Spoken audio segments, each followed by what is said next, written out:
delivering the homily, I felt the exact same fear that I felt more than a year ago. And looking at you, nakikita ko yung sarili ko. I know how terrified you are. You're prepared, but part of it is natatakot kayo, di ba?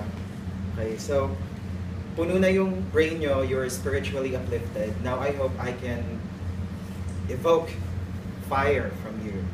Okay, so I have prepared here a short message.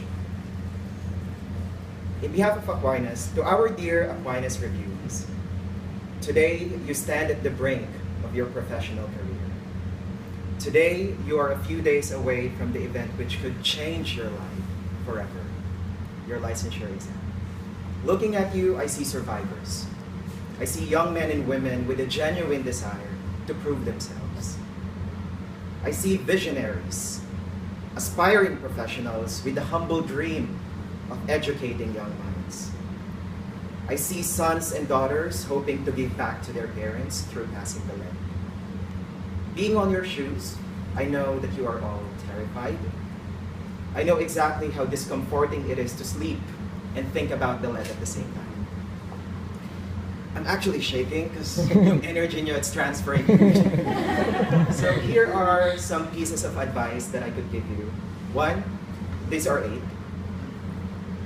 And every time you're feeling scared, remember to whom you are doing it for.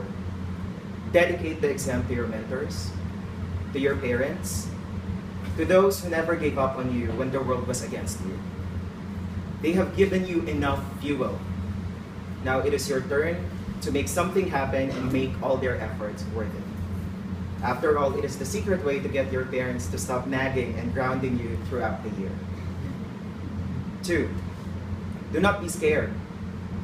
Anyone who is scared of an exam has already failed it.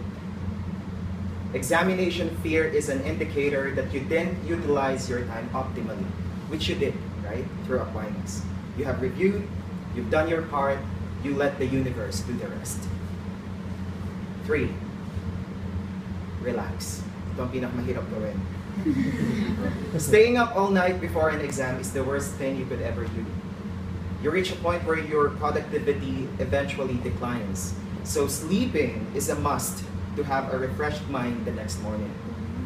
You are a teacher, so always be reminded of Maslow and his hierarchy of needs.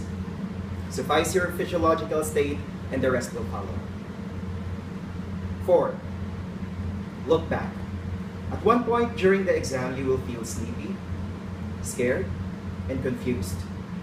In which case, remember how excruciating your journey was to be where you are right now. Remember that you are taking the exam to pass and nothing else. Remember your parents' tears. Remember the teachers you hate for giving you detention. This is your chance to bring them back and earning their admiration.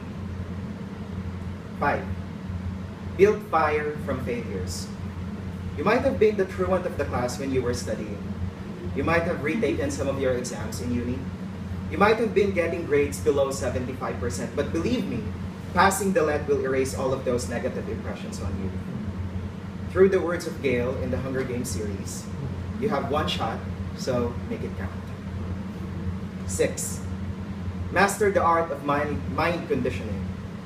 Whether it is chewing candy, requesting for your smartest professor to sharpen your pencil, or the old-fashioned way of keeping a 1 peso coin inside your socks. Do what makes you feel comfortable. These things need not to be scientifically true, but for as long as it gives you more confidence, do it. Luck is a funny thing because sometimes it can be good and sometimes it can be bad. Luck chooses its recipients very carefully, and it only comes to those who believe in themselves and those who are prepared to win. Are you prepared to win? Yes! 7, laugh before the exam.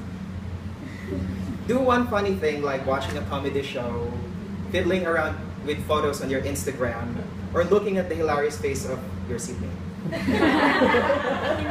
Laughing will relax you, lower your stress, and normalize your heartbeat.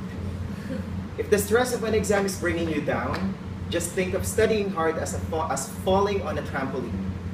The harder you fall, the higher you will rise.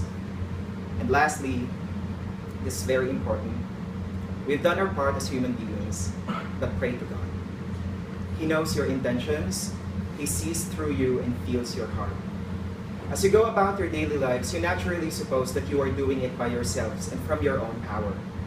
But the reality is that by yourselves, you can't do anything at all. God didn't just breathe life into us in the beginning. God breathes life into us every single moment. When that breath from God is withdrawn, our dreams, our lives, everything we built will be over.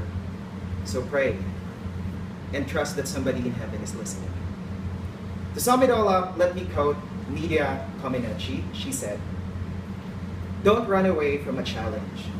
Instead, run toward it. The only way to escape fear is to trample it beneath your feet. And the more difficult the victory, the greater the happiness in winning." I'm not going to wish you good luck. Students like you never need luck to be on their sides. You have to create your destiny. And it starts the moment you step out of this classroom. Thank you very much, and I hope you pass it.